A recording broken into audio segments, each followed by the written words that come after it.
Mes salutations les plus sincères à l'ensemble des invités qui sont là. Salutations d'abord que je vais commencer avec monsieur le chef du village, monsieur le représentant de l'imam, chers étudiants, chers élèves, chers invités. C'est avec un grand honneur que je prends la parole ici à Fass Ndiayène pour vraiment parler de la déperdition scolaire, un thème qui est d'actualité et que vraiment nous sommes appelés vraiment à sensibiliser la population sur ce thème-là. Ce qui fait que pour ne pas vraiment basculer dans le français et réduire la chance aux autres pour la compréhension du thème, nous allons tout simplement essayer de parler en wolof pour atteindre la cible, comme on le dit. maanaam donc mbokk yi ñu ngi leen di nuyu ci seen tur ak seen sant di leen baal ak di leen baalu ak di leen ziar di jiital si nuyoo yi nag chef du village teg si imam teg si étudiants yi fi nekk ak élèves yi ak mboolem koo xamante ne dañ laa invité si journée bi. journée bi nag dafa am solo boo xamante ne dafa jéggi dayoo comme niñ ko mën a waxee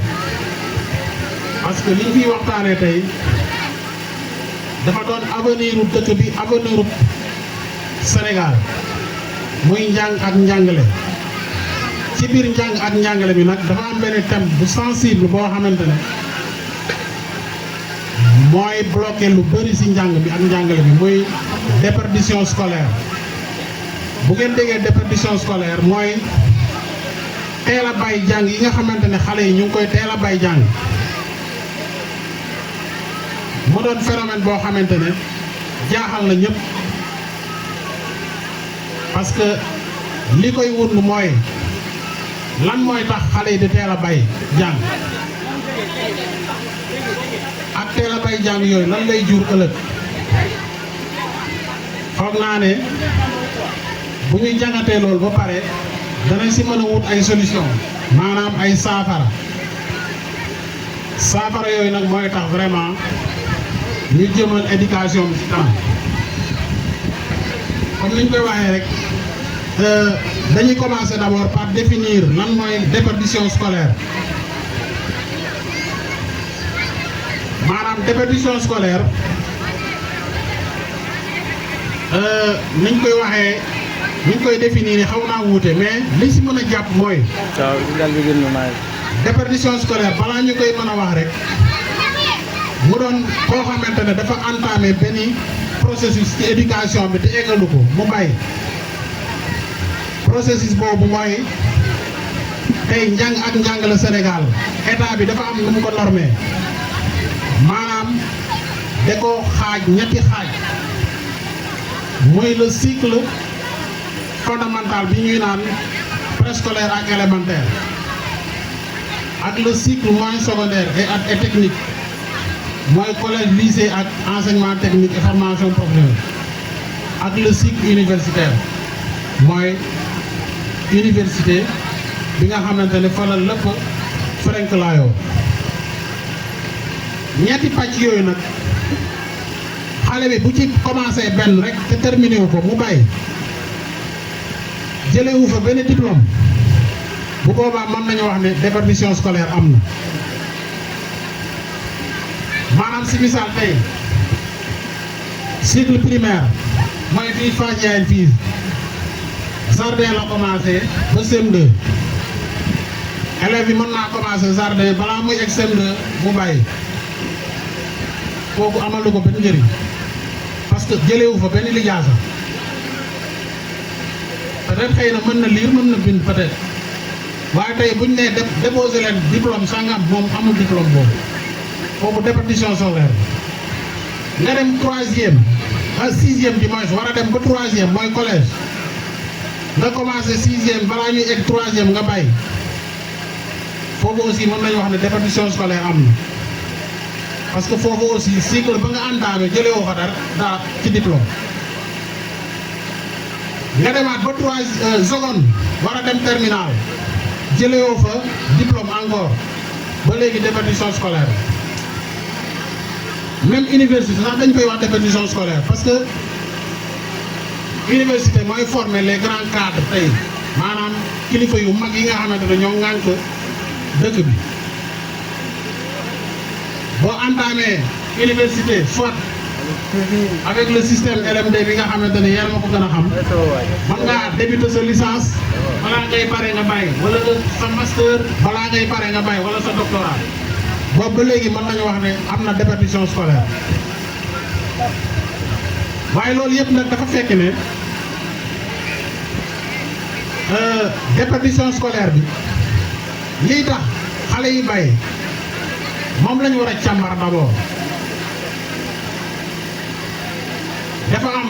ci discours étudiants yi dégg naa si lu bëri ñu wax si cause yi maanaam li koy waral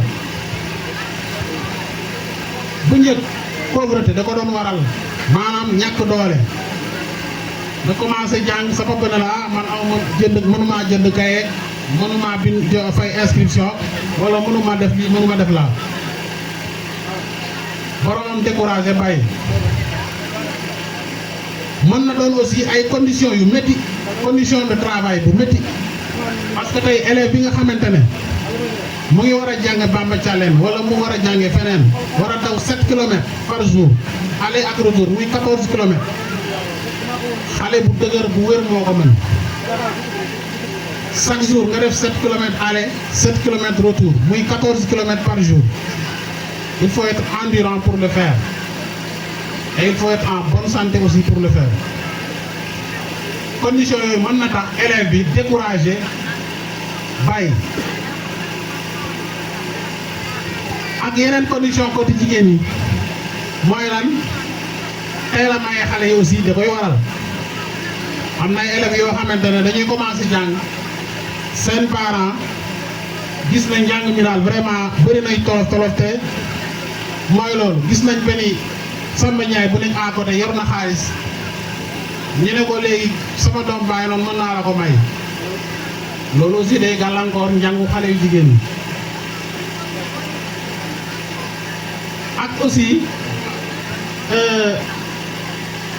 comme niñ ko waxee rek condition aussi d'accueil yi condition d'accueil yi mooy nga jógee Faniane war a jàngee Koupentoum amoo njaatige wër ba sonn wala nga am njaatige yoo xamante ne mooy loolu boromam mën naa décourager mu bàyyi yooyu yëpp ay conditions yi loo xamante ne vraiment day tax déperdition scolaire gën a am doole peut-être beneen point bi may mujjee mooy manque de suivi des parents maanaam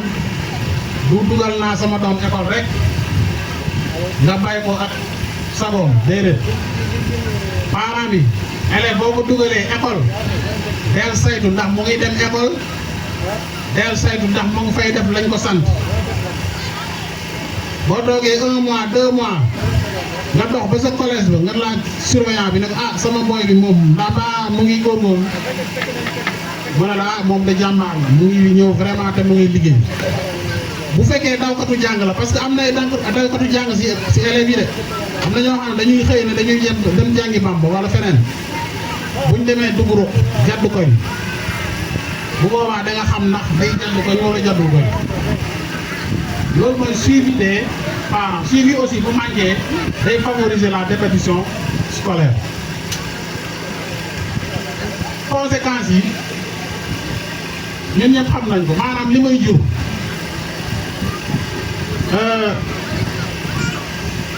un savant disait que dis-moi quelle jeunesse tu as, je te dirai quel peuple tu seras maanaam wax ma sax ndaw tey ma wax la sama gi sa ëllëg yi dëkk njàng dafa doon loo xamante ne mooy la base de tout développement maanaam mënuñoo aspirer au développement sans que ñu jàng maanaam lépp loo mën di lal ci àdduna fii ak sax ci alaaxira njàng moo ci jiitu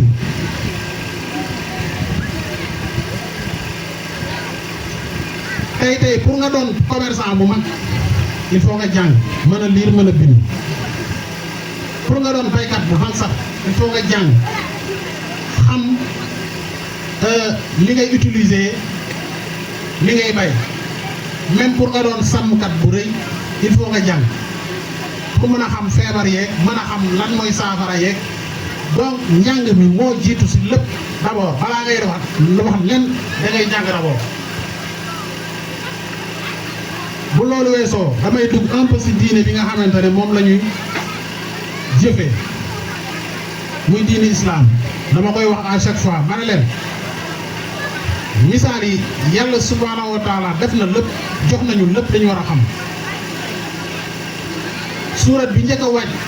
iqra la tudd iqra bi asma rabbika mooy lan jàngal waaw yàlla mi ñu sàkk nag bu ñu sàkkee ba pare aaya ba mu njëkk a wàccee bu noon jàngal yaakaar naa ne wax bi jeex na jàng nag bëri nay façon am na njàngum nasaraan am na njàngum diine kese am na njàngu alxuraan diine bi mooy alxuraan bi am na njàngum arab am na njàngu yeneen làkk waaye mën naa wax ne njàng comme li tubaab di naan tous les chemins mènent à Rome maanaam benn njàng bonu ñàkk a jàng kay moo aay tey mën ngaa jàng tubaab jàngaare ci sa diine mën ngaa jàng anglais jàngaare ci sa diine mën ngaa jàng arabe parce que arabe kàllaama la comme français jàngaare ci sa diine comme mën nga jàng alxuraan kese sa diine mat sa àdduna mat parce que du question ki jàng tubaab moo mën a tëdd fii ci àdduna de déedéet ñaari yëpp ay tëdd ci àdduna am na ñoo xam ne jàng nañ alxuraan kese ci daara yi lañ jógee nekk ay entrepreneur yu mag yore ay milliards ci dëkk bi mais il faut savoir que jàng moom mooy base du développement ci lépp loo gis maanaam tey dëkk bi Sénégal bii ñu nekk buñ bëggee mu développé xam-xam moo jiitu d'abord xam-xam boobu nag ci xale yi lañ ko nam parce que suñu papa yi nga xamante ne yàlla daa defoon jànguñu du question bëgguñu woon jàng mais c'est les conditions qui les a imposé l'analphabétisme comme je dis danaa si dikkaat ci kanam condition yooyu mooy lan école yi bu njëkk yaatuwuñu woon école yi tey école tubaab boo ko fi gisoon benn da ngay waraat ay kilomètres pour gisaat beneen école tubaab daara yi aussi même chose il fallait que nga jéegaane ay kilomètres ay village ay dëkk pour mën a dem jàngi léegi nag bu fekkee yow mënoo woon loolu maanaam c'est la nature qui t'a imposé li nga nekkee maanaam du sa sago mais xat-xati jamono moo tax jàngoo léegi nag jamono ngi dox ba fépp foo dem ci Sénégal dëkk ba ak lum naw am na benn école bu fa nekk muy daara muy tubaab parce que bu ma jëlee ñun exemple bi ñuy dugg français je pense am na benn représentant des étudiants bu ko wax sànq dañ doon jéegaane jàngi tubaab bokki lañ doon jàngee jóge foofu ñëw Fass Ndiayène collège il fallait nga dem Tamba pour mën a jàng mes promotionnaires sont là je pense que loolu yëpp yàggut collège rek pour nga mën koo jàng il fallait nga dem ba Tambacounda nekk ko ci ay conditions yu métti kon loolu nature bi moo la ko imposé woon mais comme bu ñu ñëwaatee un peu si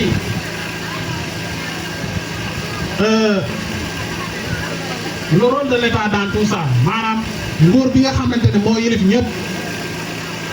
ban jéego la si def ak ban jéego la si am mooy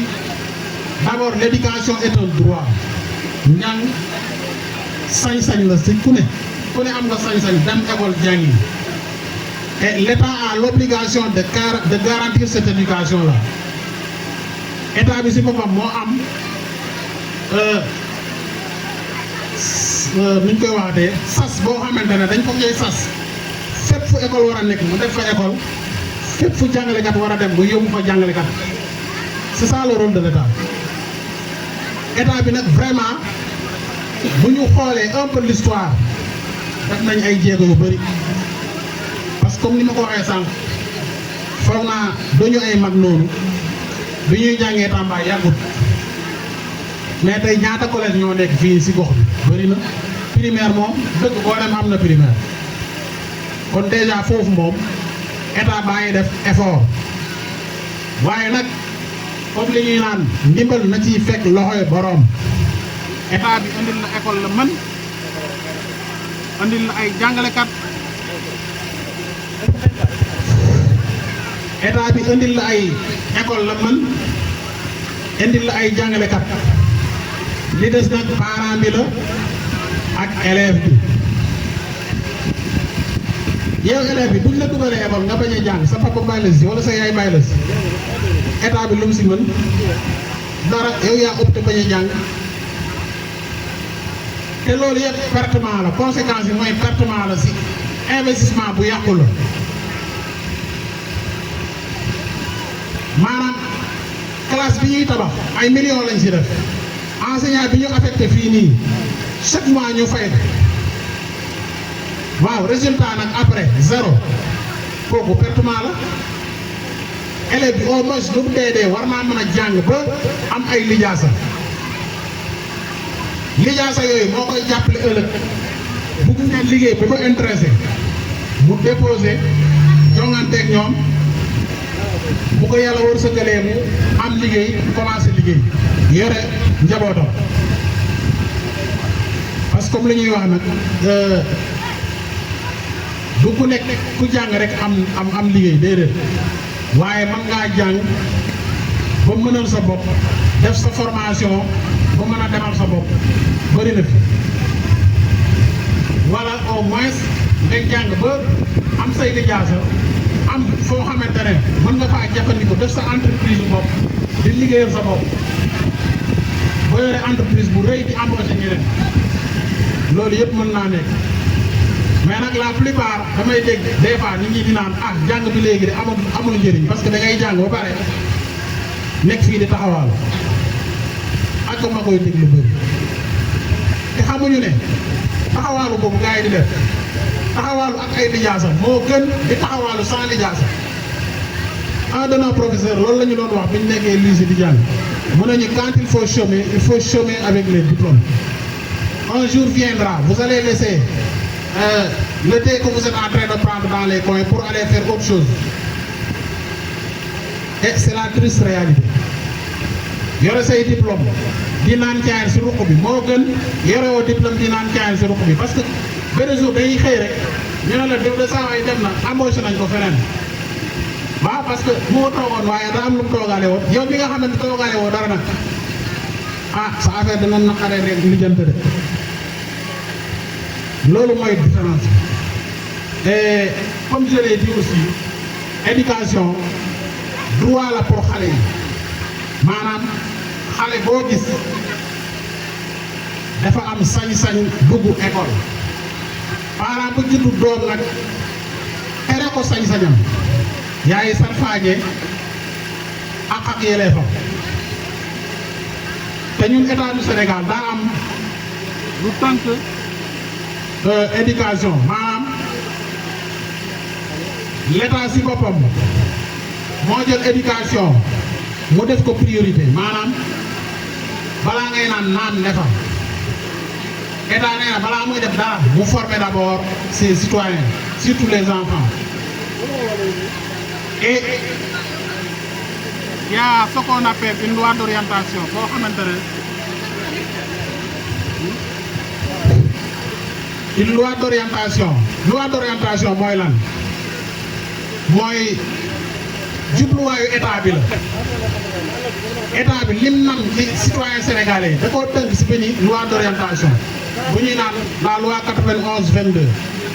du 22 février 1991 boobu moo tëgg lépp liñ nam si njàng ak njàngale pour xale yi. ci biir loolu aussi dafa am benn article bu intéressant boo xamante ne dama koy bëgg à chaque fois di partager pour parents yi xam njàng ak njàngale fan la dig état muy article 3 bis la tudd quoi. La scolarité est obligatoire pour tout enfant de deux sexes âgés de 6 ans à 16 ans maanaam njàng dafa war xale bu ne diggante juróom-benni at bu fukki at ak juróom-benn danaa ñëw ci explication. L'État a l'obligation de maintenir au sein du système éducatif les enfants âgés de 6 à 16 ans comme li ma wax sànq état moo yore responsabilité boobu. La scolarité obligatoire est assurée gratuitement au sein des établissements publics d'enseignement. Il est fait obligation aux parents dont les enfants atteignent l'âge de 6 ans de les inscrire dans les écoles publiques ou privées. Les parents sont tenus d'assurer de l'assiduité de leurs enfants jusqu'à l'âge de 16 ans. Tout enfant âgé de moins de 16 ans n'ayant pas pu terminer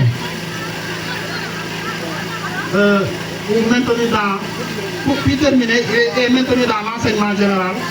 et orienté vers une structure de formation professionnelle. loolu mooy lan mooy état du Sénégal d'abord li ma njëkkoon wax ci responsabilité parents yi ñëwaat na foofu juróom-benni at ba fukki at ak juróom-benn xale amul feneen fu muy war a nekk bu dul école. loolu boo ko jëlee ci misaal dafa mel ni élève CI ba 3e maanaam Sénégal dañ ne lum yées élève bi war naa mën a jàng ba 3e maanaam ba am BFEM loolu la état nam ci jàng lum yées nga am sa BFEM léegi nag après BFEM ñaari option moo am soit nga dem lycée continuer enseignement général wala nga dem enseignement professionnel nag bëriwul école yi koy def mais mooy nga soxla benn métier nga dem jàngi métier boobu directement nga xam amatul tourner gauche tourner droite loolu ngay defi tak nga jàng loolu pare génn exercer sa métier même état bu jëlul nga dem liggéeyal sa bopp. naa joxe benn misaal tey boo demoon ba am BFEM bu la neexee nga dem defi électricité ERA baa ngi fii techniciens yi ñëw fii yëpp di defar ERA bi di dem ñooñu c'est des électriciens ñooñu courant lañ jàng courant fil rek loolu lañ jàng plomberie baa ngi nii forage baa ngi taxaw techniciens yi ñëw di xool ndax pompe bi baax na ak baaxul ñooñu yooyu kese lañ jàng jàngul leneen. kon loolu mooy enseignement technique et formation professionnelle da lay orienté ci benn métier directement lii laa bëgg a mënal après 3e rek mën ngaa virer nga dem di jàngi loolu pare am sa lijaasa commencé liggéey bokkul nag ak ci jàng ba dem université ba am ay diplôme yu mag nga yaakaar ne kooku mën naa def loolu ak loolu déedéet technicien bi monté fii ay fil mën ngaa dem ba université ñëwaat technicien bi da lay won ni ngay def pour balancer nii ni ngay def pour def leer loolu mooy différence bi l'enseignement général et l'enseignement technique. bu ko defee aussi parents yi bi ñu waxoon sànq état bi ñaax na leen nee na état bi parent bi moo am obligation dugal élève am d'abord mais di koy suivre waxoon nañ sa wax suivi bi élèves yu bëri dañuy bàyyi suivi lañ manqué dugal sa doom rek day mu ngi école buñ la nee kaay jël compose kaye compose sax doo ñëw élève boobu est-ce que am na suivi amul suivi yow parent bi war ngay dem ci saytu ndax mu ngi teew chaque jour ndax mu ngi liggéey ndax nii ndax naa bu ko defee élève boobu dana xam ne ah man de sama parent mu ngi suivre li may def du am fitu teel a bay école donc loi boobu je pense que pour les étudiants quand vous tapez sur Google vous pouvez mettre loi d'orientation loi 91-22 du 22 février 1991 du moins. Et vous allez voir la loi d'orientation qui résume en quelque sorte l'éducation et la formation au Sénégal. maanaam état bi ni mu tëjee njàng ak njàngale ak leen si nàmb yëpp tënk na ko si benn décret buy wane ne vraiment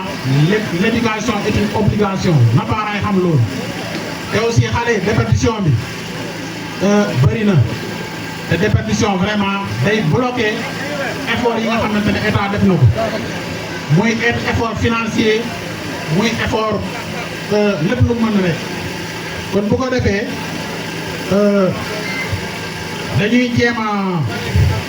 laajte public bi rek maanaam ñi nga xamante ne teew nañ fi maire yeeg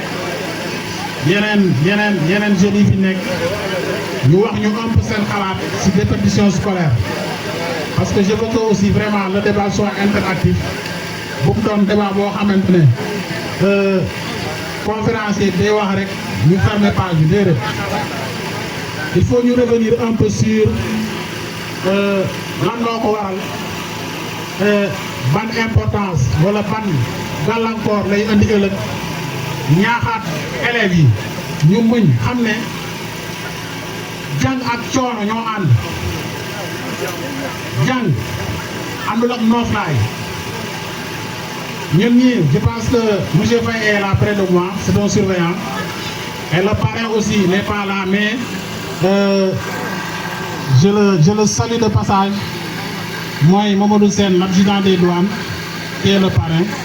ñun ñoo bokkoon di jàng xam nañ dañu enduré ba egg si fi ñu nekk nii et je le jure si c'était aujourd'hui beaucoup de jeunes n'allaient pas résister à l'endurance là waaw te ñun nag muñ moo tax ñu egg foofu kon yéen xale yi li ma leen di njëkk a wax mooy condition bu difficile bu mu tax ngeen bay jàng pauvreté bu mu tax ngeen bay jàng mooy leen ba egg fi ngeen bëgg a egg ngeen am perspective aussi réinsertion sociale parce que juste après les études il y a ce qu'on appelle la réinsertion sociale li ngay def ba mën a jëriñoo la nga jàng parce que ça l'important aussi réinsertion sociale nag mooy wala nga def mooy nga defi concours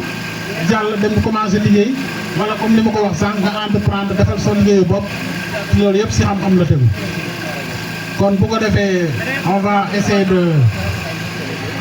d'animer un peu avec le public je ne sais pas sinon peut-être commencer par mon voisin qui est là Salif Faye il va essayer d'apporter son grain de sel sur la déperdition scolaire, bien vrai qu'il est très placé pour un peu parler de la déperdition scolaire parce que c'est le surveillant du collège de Bamba Thialène et vraiment un surveillant de contact comme il le dit. Il a pu soutenir beaucoup d'élèves. Ay élèves yu bëri bu ñu demee ba jàll ay université yooyu c'est grâce à ses compétences, grâce à sa disponibilité. Bu ko defee bon on va commencer par Faye et après peut-être nos mamans qui sont de l'autre côté ñu jox leen micro bi ñu jéem a intervenir un peu sur la déperdition scolaire et même nos collègues qui sont derrière s'ils veulent vraiment renforcer un peu sur le thème. Allô? Bon, je vais commencer par saluer l'ensemble des invités qui sont là. Je vais commencer par saluer Saloum TV. Saloum TV bi nga xam ne moom mu ngi def liggéey bu mucc ayib ci département bi laay wax. ngeen xam ko bu baax man dama koy suivre chaque jour xam na ko sax. vidéo bu mu dugal day ñëw sama téléphone direct kon mënuma commencer sama yëkk ci moom parce que lii aussi développement la ñu wàllu njàng yi ngay wax la ñu ngi daara mais terewul lii muy def nii actualité la toogu rek jàpp ci téere yi bu ñuy laal ci alxuraan bi nga xam ne yàlla moo ne barigo bu ñu teg ci mbartan la boo ci laalee mu dem boo ci laalul mu dem kon gars yi nañuy laal ci alxuraan bi dégg ngeen macha allah kon Saloum TV jërëjëf di commencé aussi sama collègue yi nekk ci ginnaaw sama boy ñoo monsieur Sène mbokki monsieur Diallo monsieur Ndiaye sama jërbaat Malick Cissé ak mes anciens élèves ñi nekk fii ay président yëpp suñu loxo la ñu jaar kon vraiment am naa mbégte tey di teew fii parce que am na ay ancien visage yu ma fii gis dañ naa leen a gis depuis ñu am BFEM laa leen gëj a gis comme monsieur Sène de l'autre côté Bassirou comment en noir la Serigne Mbacké vraiment maa ngi doy ñëpp ñoom Aruna jaajëf Faye le DJ moom duma ko nuyu parce que animation bi neexut nelaw rek la fi nekkee waaw bu ko defee Ndiaye dañuy ñëwaat ci la répétition scolaire mooy wàllu njàng ak li tax élèves yi di bàyyi njàng dafa yaatu tellement am importance ba mën nañ ci yendu fii ba fanaan bi ba suba di ci wax te du jeex kon nag dañuy jël ak quelques points saillants rek yoo xam ne am nañ njëriñ ak li waral élèves yi di bàyyi ñu yokk ci tuuti bien vrai que nag wax nga yëpp waaw métti na jàng moo métti moo tax boo ci nekkee rek boo ci amul concentration boo moytuwul rek da ngay bàyyi. parce que gars yi déjà am na ñu am xaalis ci wut xaalis boo leen gisee rek da ngay wax ne ah man damay wuti xaalis c'est pas ça nit ki da nga war a am ambition un objectif bien visé man lii laa bëgg a nekk soobee yàlla dañ koy am waaye nit ki bu amul ngëm-ngëm amul ambition du dem fenn li ngeen di def gëm leen ko waaw ñun ñii ngeen gis fii ñu toog fii yëpp gis ngeen di leen waxoon fi ñu jaar da ngeen xam moo tax may wax ne répétition scolaire waratul am fii dans la commune dans le département chaque jour bu ngeen di jàngi da ngeen di gis seen papa ak seen yaay wàcc ñëw lekk ba suur dem man def naa ñaari at yoo xam ne du ma añ 6 heures laa doon añ bi may def terminal ak bi may def bac def naa ñaari at yoo xam ne du ma añ parce que kër gi ma nekkoon la situation damay wàcc école 15 heures ma sangi jaar ci ginnaaw dem xam naa li ma fi bàyyi 6 heures rek laa mën a am añ loolu kenn mësu ko xam sama baay ak sama yaay sax xamuñ ko kon il faut ngeen góorgóorlu buñ n'est-ce pas loolu moo tax ngeen di dem ci kanam am li ngeen bëgg parce que yéen a ngi jàng bu baax nekkuñ fi ngeen ne de mais on vous suit de près yéen ñëpp ñu ngi leen di suivre xam nañ kan mooy diw parce que j'ai vu ici un certain Jim Thiam mon fils un certain Jimmy Diop de Boki ñoo ñëpp macha allah ak ñeneen kon nag vraiment rusuma toog fii di wax tey parce que biñ nekkee collège métti woon na waaye ginaar nag day jóg cuucam waaye bëggul mu dee dama bëgg suba ngeen di ma romb nana il était notre surveillant ngeen am ay grade yu gën a kawe bu loolu passé je vais saluer mon ami mon collègue monsieur Sène adjudant douane sama xarit la sama morom la ñun ñoo ànd depuis ci jàng bu am ku ne bac mu dem Mbour man ma dem Bambey te terewul à chaque fois dañuy déggante di gisante bu yàlla may na ko teraanga boo xam ne peut-être ñun amuñ ko mais nag sant yàlla moom lañ pare ne bés bi nekk fii mais maak moom jokkoo nañ téléphone mais nag bu sañoon mu teew fii mais vous connaissez l'homme propose mais Dieu dispose bëgg na ñëw mais xam nga rek jot moo amul mais mel na ni ñëw na comme que ñun ñu ngi fii waaw bu waxoon ne demal teewal ma dañ koy ñëw teewal ko te ba léegi teew nañ comme donc il est là kon vraiment sama gars yi répétition scolaire dafa yaatu bu tax na Aliou Ndiaye am na point boo ci fàtte man dinaa ko wax parce que am na élèves yuy def entrée en sixième duñu am kayit juddu dem boo war a def troisième nii may wax ak yéen am na élèves yu amagul kayit juddu et on a déposé la liste de candidature au BFEM loolu day indi déperdition scolaire élèves yu bëri dañ ciy jaar bàyyi kon nag yéen ay élèves ngeen mais bu leen tardé di wax seen parents yi képp ku juddu nañ dem état civil déclaré ko pour mu mën a am kayit mooy lépp. am na élèves yu bëri yu bàyyi loolu moo leen yàqal waaw kon nag bu ko defee Ndiaye vraiment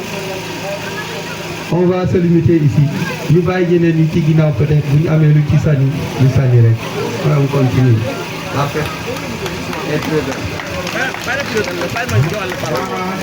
Merci beaucoup, monsieur Faye. J'espère que sa intervention rafet na. Et vous avez abordé un autre point que j'ai omis du moins, mooy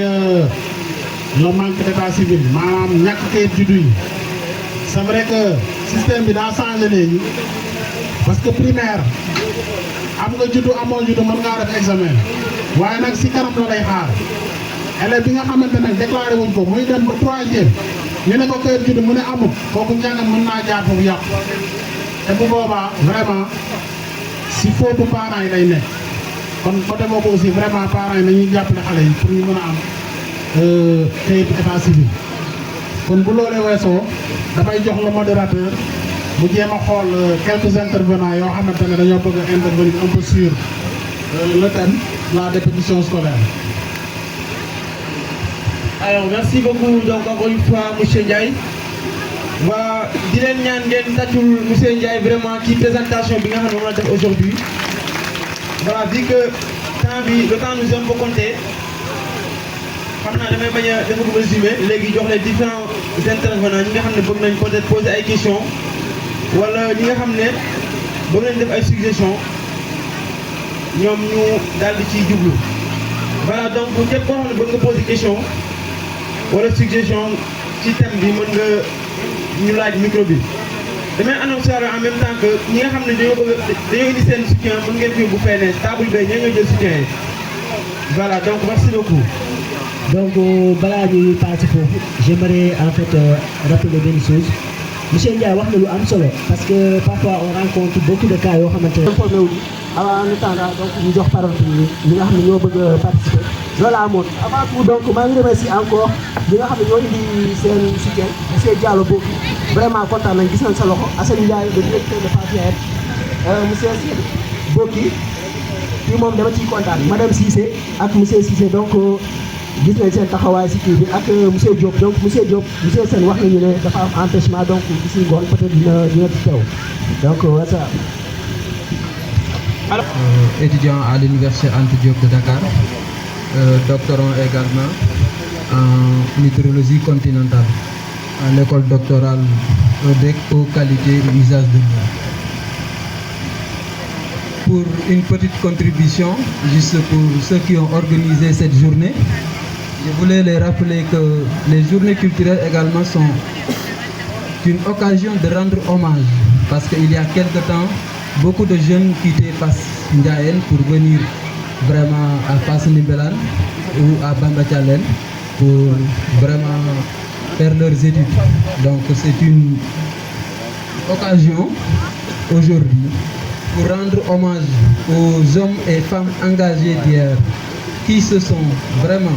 engagés avec détermination et consenti d'énormes efforts, sacrifices afin que les générations futures puissent accéder à l'élite intellectuelle et occuper les plus hautes responsabilités. Au-delà de ça, je voulais remercier aux conférenciers et l'ensemble des présidents d'amicales qui se sont vraiment donné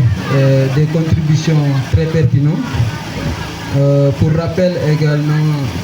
le premier intervenant, le président du cercle des étudiants de Fass Ndiayène, qui disait tout à l'heure que, je cite,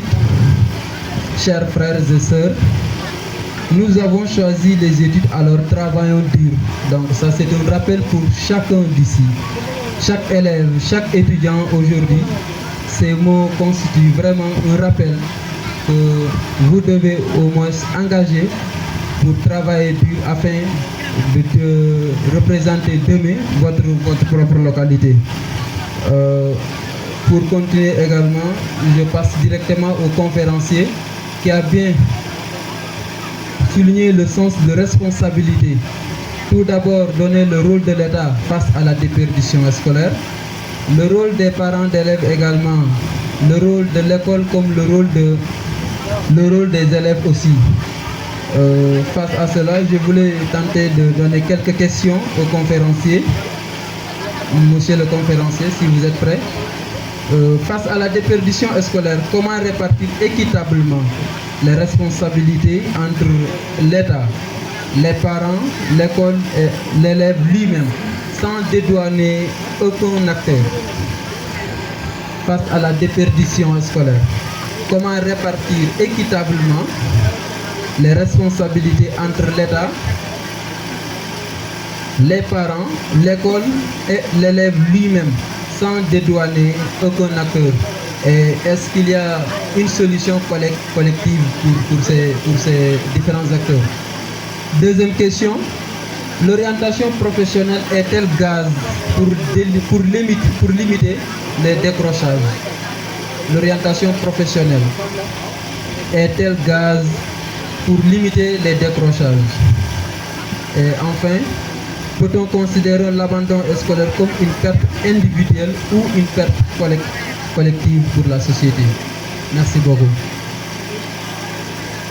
Peut-on considérer l'abandon scolaire comme une perte individuelle ou une perte collective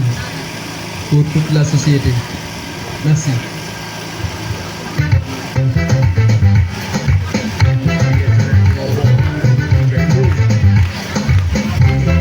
Merci beaucoup, M. Ali Diop. Sur votre intervention, la contribution et les questions. M. Ndiaye, vous allez répondre directement à les questions ou bien... Donc, merci M. Diop de votre intervention et de la pertinence même de vos questions que vous avez posées. Questions qui tournent autour de trois. Dont la première, dont vous avez parlé de faire face donc à la déperdition scolaire pour séparer équitablement donc les responsabilités entre l'État, les parents, les élèves, etc. Je pense que les responsabilités ici, comme je peux dire, ils sont répartis équitablement entre les acteurs. Parce que, d'une part, l'État même peut favoriser la déperdition scolaire, ce que j'ai dit tantôt. Quand l'État doit faire une école en un lieu T, par exemple, et il ne l'a pas fait, mais les élèves sont obligés d'abandonner, et là-bas, l'État est responsable de cette déperdition scolaire. Autre chose, le parent, il y a une école dans son milieu, le parent n'inscrit pas son élève, ou bien s'il inscrit l'élève, 1 à 2 ans, il retire l'enfant au profit des travaux champêtres ou bien du pâturage. Mais c'est le parent qui est responsable de cette déperdition scolaire-là. L'enfant aussi qui va à l'école, comme on le dit, et qui n'est pas endurant dans les difficultés qu'il traverse, et qui décide délibérément d'abandonner l'école. Mais cet enfant aussi doit être imputé de cette responsabilité. Il est responsable de cette déperdition scolaire-là. Donc, des deux côtés, je pense que chacun des deux est responsable. Et vraiment, il faut quand même les pousser à équilibrer pour qu'on puisse vraiment avoir un même niveau sur la déperdition scolaire. Parce que aussi, on ne peut pas aller sans l'autre. L'État peut faire des écoles, mais les parents, s'ils ne sont pas conscients, les élèves aussi, s'ils ne sont pas conscients, la déperdition va toujours perdurer. Et c'est une perte, comme je l'ai dit. C'est un investissement à perte. Donc là-bas, quand même, la répartition est équitable pour les responsabilités. Maintenant, la formation professionnelle est-elle gage de limiter le décrochage? Je rappelle que le décrochage, l'abandon, c'est des éléments aussi comment on l'appelle encore, de la déperdition scolaire. La déperdition, comme je le dis, c'est le fait d'abandonner l'école de façon précoce, sans pouvoir acquérir, par exemple, avoir des diplômes ou bien des compétences. Le décrochage et l'abandon sont des éléments de la déperdition scolaire. Et pour pallier à ces abandons-là, il y a une alternative, c'est la formation professionnelle. Je pense que l'État a été clair.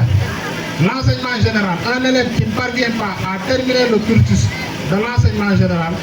il faut s'orienter directement à la formation professionnelle. J'ai donné l'exemple de la 3e, mais la formation professionnelle peut commencer depuis le CM2. Depuis le CM2, vous pouvez orienter votre fils ou bien votre élève à une formation professionnelle.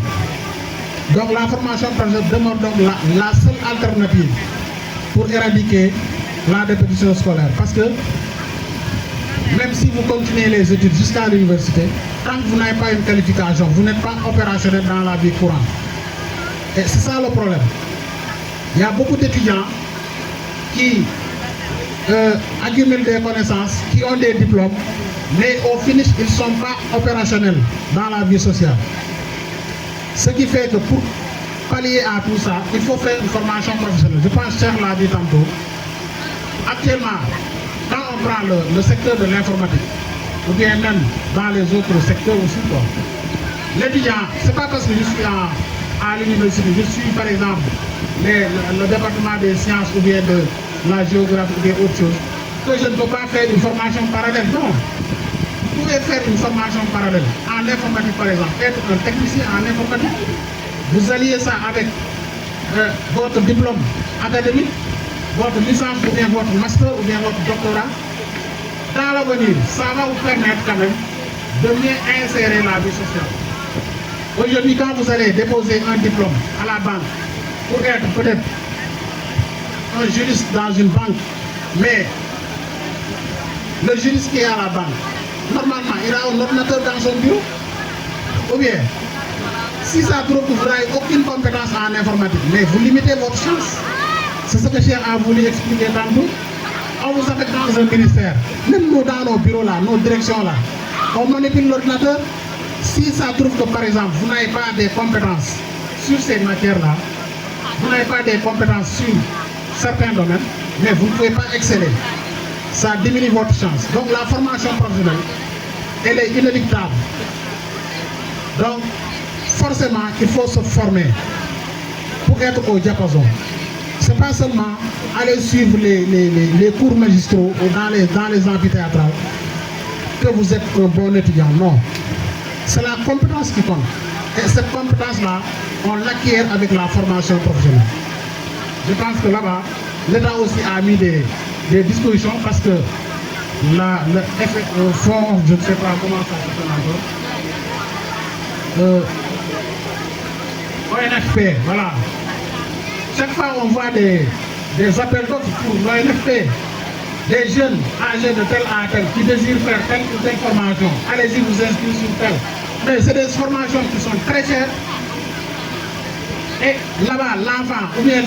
l'élève qui est en déperdition, il faut vraiment virer là-bas pour sa réinsertion sociale. Je pense que la formation professionnelle quand même, elle est vraiment la meilleure pour pallier à tout ça. Sinon aussi, l'abandon est une perte individuelle ou collective.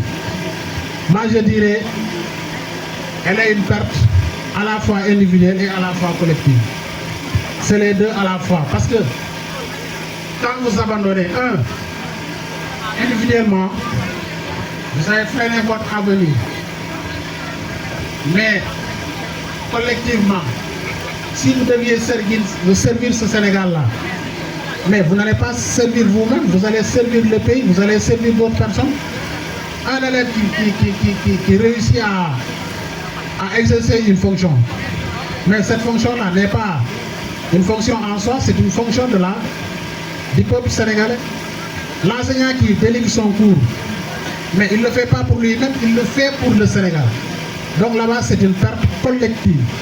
Individuellement, vous allez perdre, mais collectivement, c'est le Sénégal entier qui perd. Donc l'abandon quand même, je peux dire qu'elle est à la fois une perte individuelle et en même temps une perte collective. Je pense que j'ai tenté un peu d'amener quelques éclaircissements. Certainement, si c'est pas trop clair, on peut revenir là-dessus. Mais en tout cas, vraiment, c'est très pertinent et je suis très vraiment heureux de recevoir ces genres de questions-là. En tout cas, il faut savoir que la déperdition scolaire vraiment retarde le Sénégal. Et pour pallier à cette déperdition, il faut vraiment trouver l'alternative de la formation professionnelle. Merci beaucoup. Alors, merci beaucoup encore une fois, M. Ndiaye, pour les réponses. Vraiment conseiller am na solo. Voilà, donc on va poursuivre les suggestions et questions, si on en a jusqu'à présent.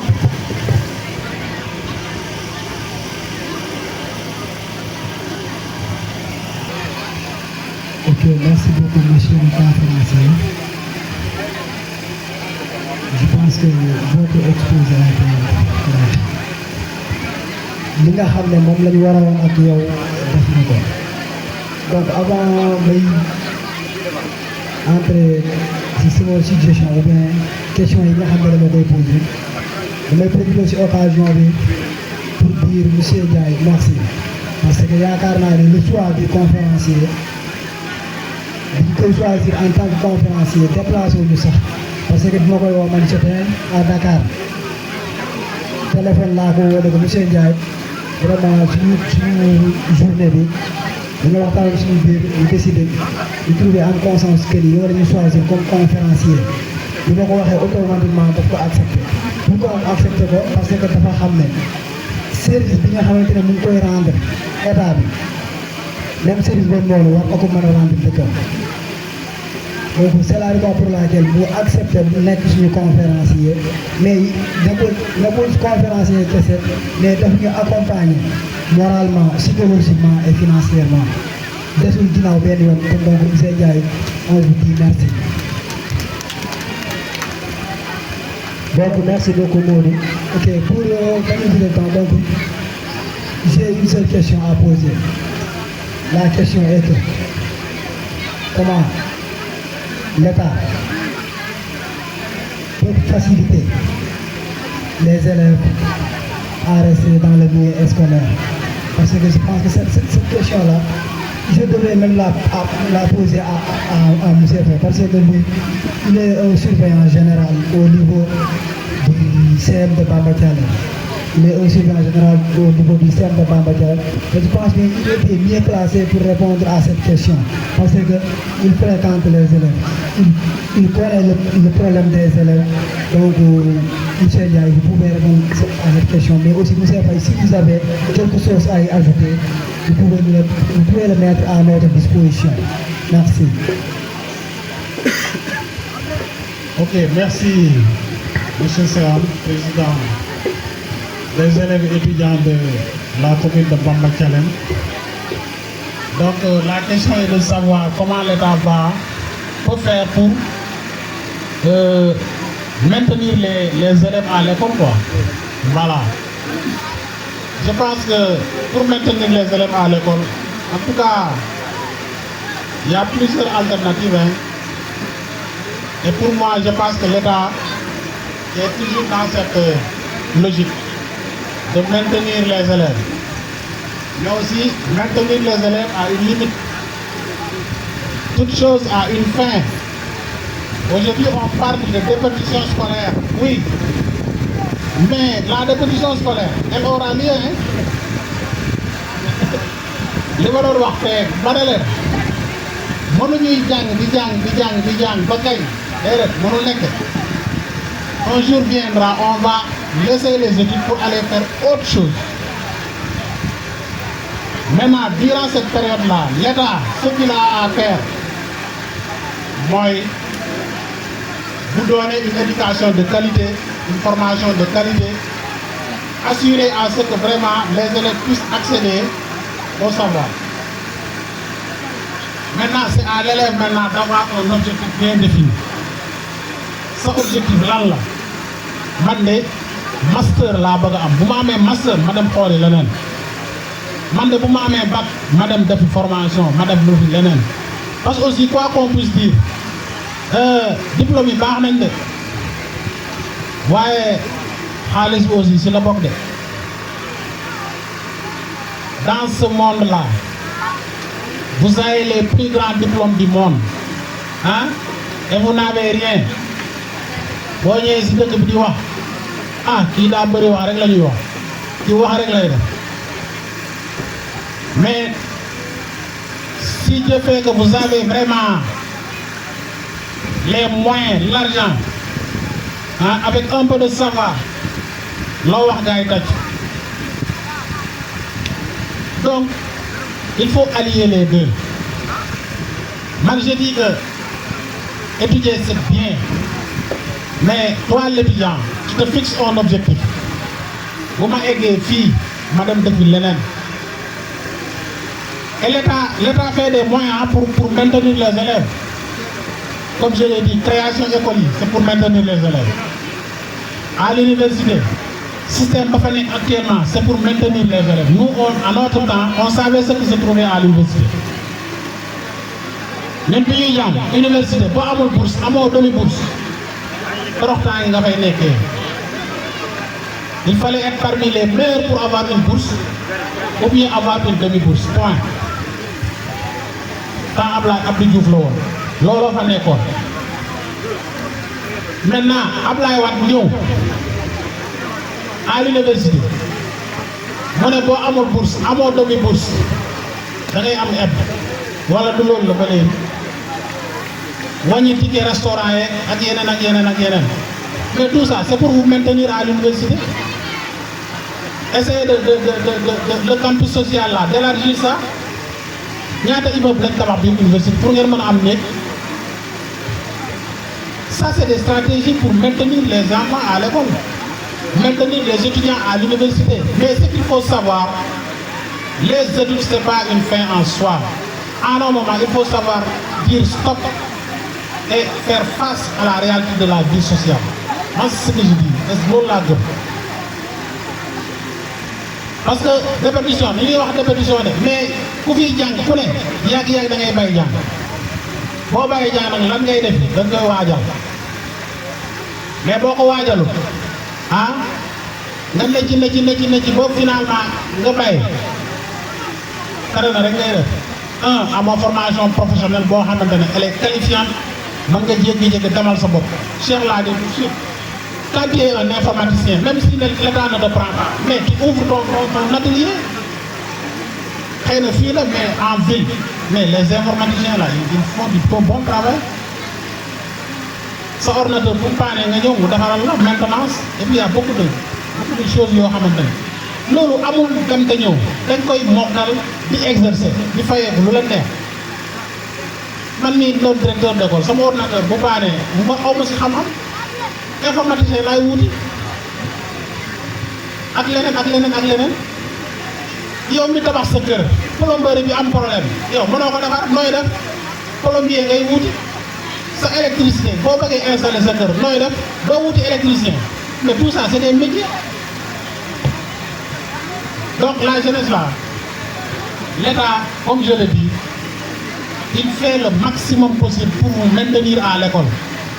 mais maintenir à l'école jusqu'à quand c'est ça la question état bi mënul maintenir leen ngeen ne foofu ba am ay jabar am ay doom de déedéet vous allez avoir un objectif dem naa université master laa bëgg a am ma dem defi leneen en 4 ans 5 ans maximum vous avez votre master ngeen defi concours dem de feneen ngeen libéré foofu mais si vous voulez vraiment parce que léegi changé na de man nag daw moom université mais dama doon fréquenter université parce que ba ma amee sama bac laa bay mais j'ai vu des gens yoo xamante ne en son temps